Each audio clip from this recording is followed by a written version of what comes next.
Hello, this is Pastor John of Crossway Multinational Church, and this is now episode 30 of our Crosslight podcast.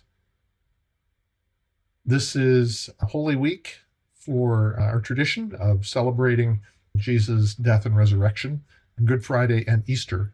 Because of that, I wanted to take a little bit of time to reflect on justice and forgiveness in anticipation of our Good Friday celebration. The idea of conservation of mass means that matter is neither created nor destroyed. We can't just create new matter, new things out of nothing, and matter can't go away. Now, this did get complicated with Einstein and his understanding of mass energy equivalence, saying that mass can become energy and energy can become mass through the famous formula E equals mc squared. It doesn't change conservation, though, when you then include energy. It means that we can't produce new stuff in the universe, and we can't get rid of stuff in the universe. It has to go someplace. And so this is conservation of mass.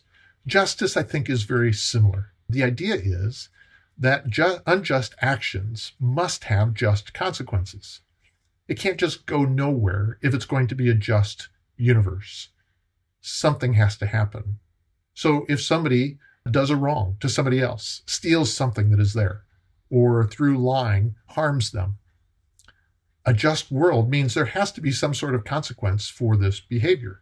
There needs to be something to restore the justice. So the unjust action must have a just consequence. The question is, what happens with forgiveness? So one model of forgiveness is to suspend justice. So let's say that somebody takes something that is mine.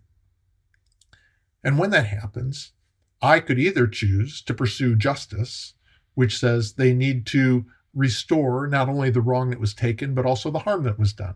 And that would be justice. Or I could choose to forgive and say, I won't make you repay. Right? So the idea is that I could choose to suspend justice. And this is a model for some people that they have of God. That God, as a just God, brings just consequences for unjust actions. Or he could choose to forgive. And so whenever somebody does something that's wrong, he can choose to be merciful or just. And this is one model. So it is when somebody breaks a law, maybe drives over the speed limit, and they're stopped by a police officer, the police officer can either write a ticket or be merciful and not give the just consequences. So that's one model. It's not the only model. And in fact, the Bible makes a claim for a different model. So I want to read a little bit of Romans 3, verses 25 and 26.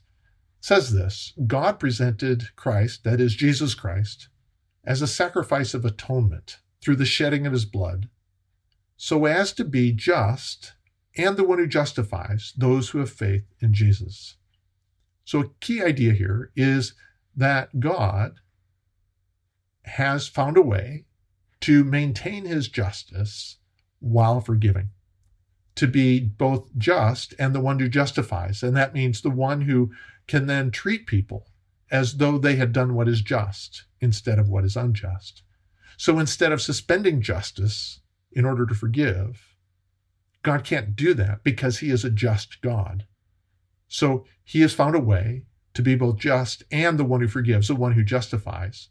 And this passage says it comes through Jesus Christ being a sacrifice of atonement, meaning there is some way in which his death that we celebrate on Good Friday covers, takes away, deals with these consequences that have to be there in a just world.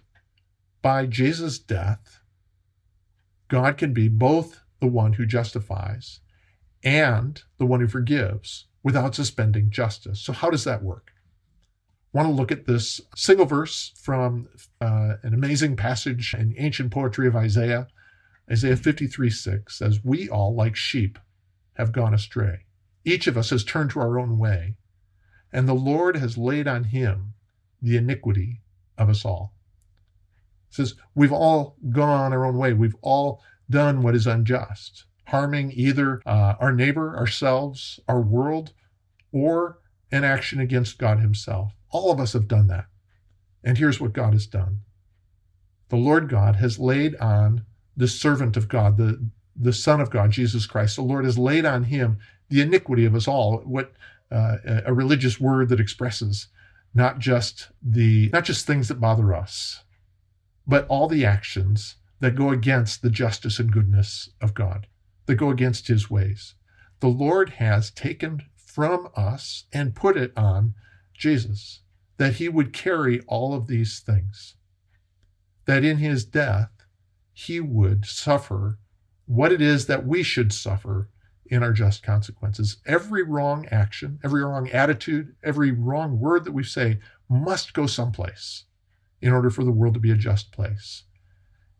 And it will either be paid by the one who did it or to be put on Jesus Christ. And so on Good Friday, we celebrate this action of Jesus, this man who lived 2,000 years ago, Jesus of Nazareth, who was actually the Son of God as a human being. And we celebrate that he carried all of this wrong. He brings forgiveness that is just because he took the just consequences for all who put their trust in him. It's a staggering idea. Every wrong in the universe, if God is just, must have a just consequence. It will either be paid by the wrongdoer, which is all of us, or it will be put on Christ. And so this is a staggering idea, that every wrong attitude I've ever had or ever will have, every wrong word I have said or will say, every wrong action will go someplace. Either I'll carry it or it is carried by Jesus. And this is the offer of what is known as the good news in Christianity, that the wrong that I have done, that I cannot survive the consequences of it. I will die under the weight of the punishment. All of that, because of my faith in Jesus, has been put on Jesus. I cannot fathom the weight that he carried as he went to the cross, as he suffered the just wrath of a just God so that I could have life. And so this is why it is Good Friday, even though it is a horrendous day, as we think about the suffering, the pain that Jesus endured. And yet he did it to rescue us. And then the great joy that we celebrate on Easter, when we celebrate his victory over sin and death, because he has the power of an indestructible life, that he can endure all this wrong, all this just consequence, and live. And so this is the great joy that is ours, why it is a Good Friday, because the Lord has taken all the just consequence that should be ours and put it on Jesus, and freely then given us all the good that comes because of Jesus' righteous and good life. And so as we celebrate these days, we reflect on the reality of the suffering of Jesus in my place in order that I could live, and the staggering thought that God didn't suspend justice in forgiving those who come to him in Jesus. Rather, through the Son, paid for it all and freely gave us the love that is only due to the perfect Son of God. And yet this is a love that is expressed to us because he carried our sin in our place that we could have his life. This is to the praise of God and the wonder of his grace.